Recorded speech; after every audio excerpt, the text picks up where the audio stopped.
नमस्कार भक्तजनों। मनुष्य को अपने कर्म और वचन को सदा सर्वदा के लिए भगवान के श्री चरणों में समर्पित रखना चाहिए। इसी विचार के साथ चलिए इस श्रावण मास की बेला में हम आज की कथा का आरंभ करते हैं। आइए आज की कथा का श्रवण करते हैं। भगवान शंकर बोले, हे सनत कुमार, अब मैं तुमसे पाप को हरने वाले बुद्ध तथा बृहस्पति व्रत को बताता हूँ, जिन्हें श्रद्धा के साथ करने से प्राणी उत्तम सिद्धि को प्राप्त कर सकता है। ब्रह्मा जी ने चंद्रमा को ब्राह्मणों के राज्यासन पर अभिषिक्त किया था। किसी समय चंद्रमा की दृष्टि बृहस्पति की पत्नी तारा पर पड़ी।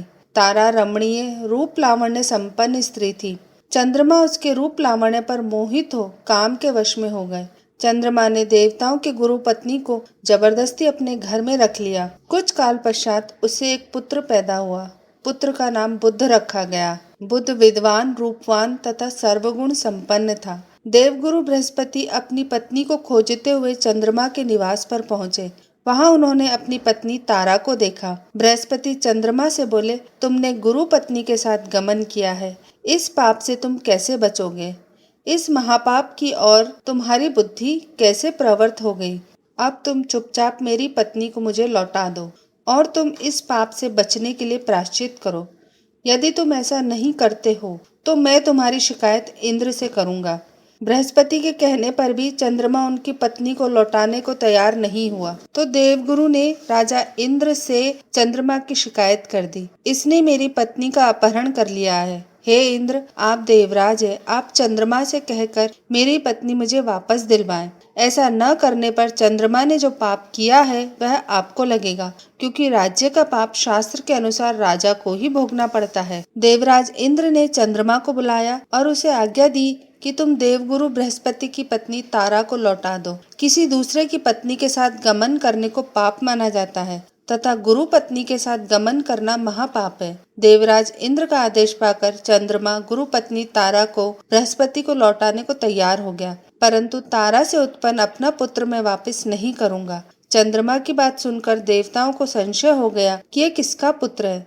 इस बात की पुष्टि तो तारा ही कर सकती है, यह किसका पुत्र है? देवताओं ने तारा को बुलाकर पूछा, हे कल्याणी, तुम सच सच बताओ, यह पुत्र किसका है?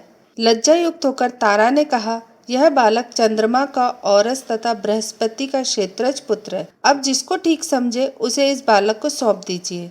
तारा की बात सुनकर बालक बुद्ध को चंद्रमा को सौंप दिया। इससे गुरु बृहस्पति खिन्न हो गए। उन्हें खिन्न देखकर देवों ने दोनों को वर दिया। चंद्रमा से कहा, यह तुम्हारा पुत्र है, अब तुम घर जाओ। चंद्रमा तथा बृहस्पति पुत्र बुद्ध ग्रह होगा। हे आचार्य, और भी शुभ वर को ग्रहण करो। जो प्राणी दोनों का मिलकर एक साथ व्रत करेगा उसे सब सिद्धियों की प्राप्ति होगी। भगवान शिव के प्रिय मास श्रावण में जो लोग बुध और गुरुवार के दिन अर्चना करेंगे उनके खजाने भरे रहेंगे तथा उनका क्षय नहीं होगा। नैवेद्य दही भात से दोनों मूर्तियां लिखनी चाहिए। जो दोनों मूर्तियों को झूले में रखकर अर्चन करता है वह दीर्घायु तथा संपूर्ण गुणों से युक्त पुत्र प्राप्त करता है।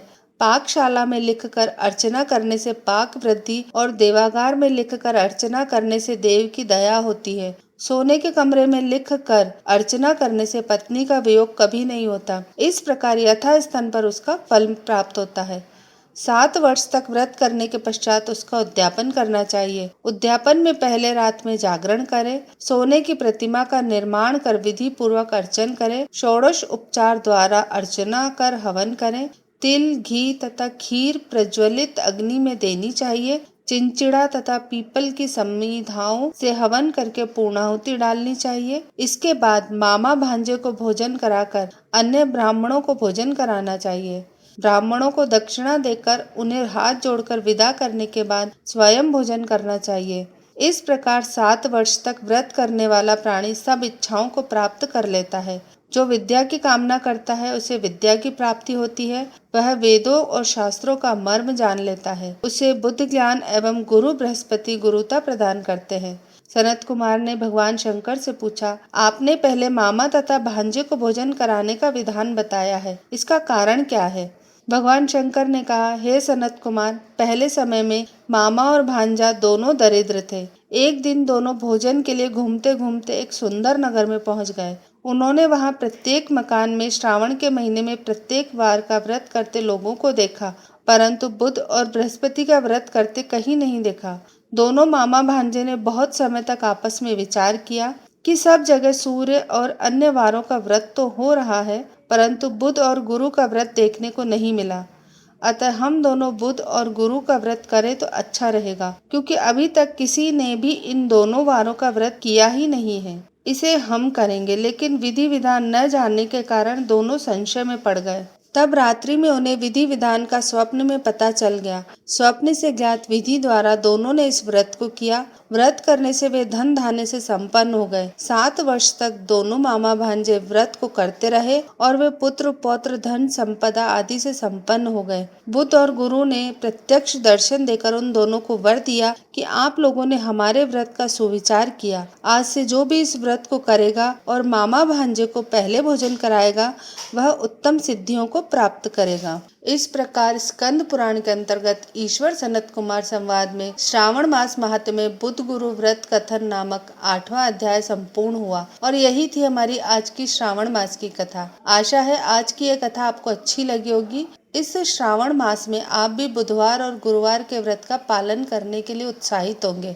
इसी श्रावण मास कथा की श्रृंखला की अगली कड़ी के साथ हम आपसे कल फिर मिलेंगे। तब तक के लिए हर हर महादेव, जय श्री महाकाल। तो भक्तजनों, ये थी हमारी आज की कथा। अगर आपको हमारी ये कथा अच्छी लगे तो इस वीडियो को आप लाइक करिएगा, इसे अपने परिवार और मित्रों के साथ शेयर करिएगा, ताकि उन्हें भी भगवान शिव की कृपा प्राप्त हो सके। और हमें नीचे कमेंट्स करके बताइएगा कि आपको हमारी कथा कैसी लग रही है। हमारे चैनल को सब्सक्राइब जरूर करिएगा। धन्यवाद।